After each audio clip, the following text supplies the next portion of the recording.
God has blessed America. No other people throughout history have experienced the blessings of God like America. But today, as God looks at America, what does He see? God says, "You shall have no other God before me." God says, "Remember the Sabbath day to keep it holy." Have we placed other things ahead of God? God says, "You shall not murder." Millions of lives lost by abortions. Millions of lives with wonderful potential. God is the giver of life. God says, "You shall not commit adultery." Homes across America are broken by divorce. This great plague tears apart the homes of those who claim God as well as those who do not.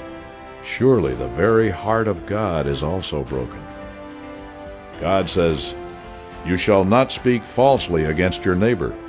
Speaking the truth used to be a matter of great importance. A man's word was his bond. Today, across America, truth is fallen in the street. God bless America. Can God bless America? He has in the past.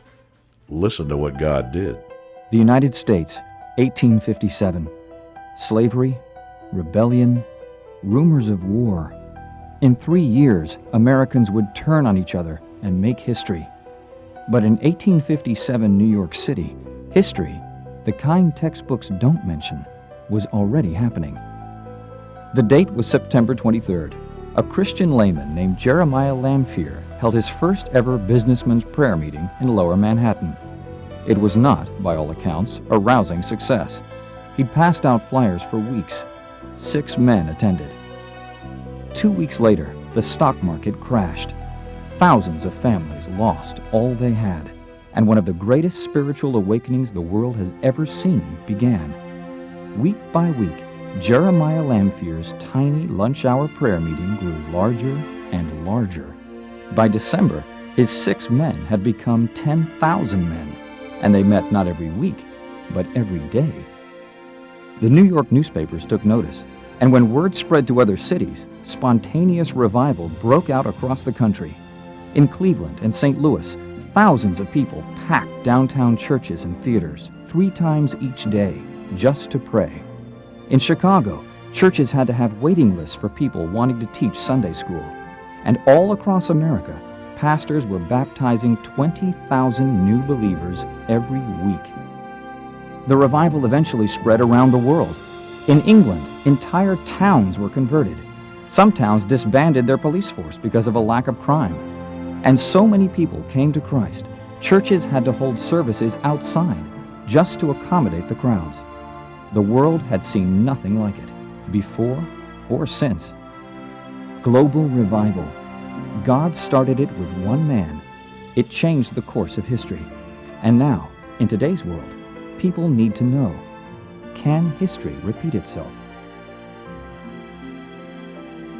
Can it happen again? God says, "If my people who are called by my name will humble themselves, pray, seek my face, and turn from their wicked ways, then I will hear from heaven, forgive their sin, and heal their land." When we disobey God, trouble will come. But He says, "I will help, if my people will pray." But prayer will not help unless it's the right prayer. A prayer from a humble heart. A prayer seeking the face of God. An intimate renewal of knowing God. A prayer from a heart that will listen as God speaks and tells us of our sins. This prayer God longs to hear. This prayer He will hear. And then He will forgive our sins and heal our land.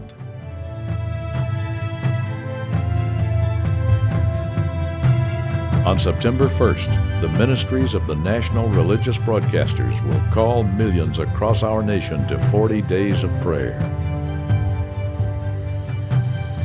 40 days of calling on God, using 2 Chronicles 7:14 as our guide. Can God change America? Yes, He can.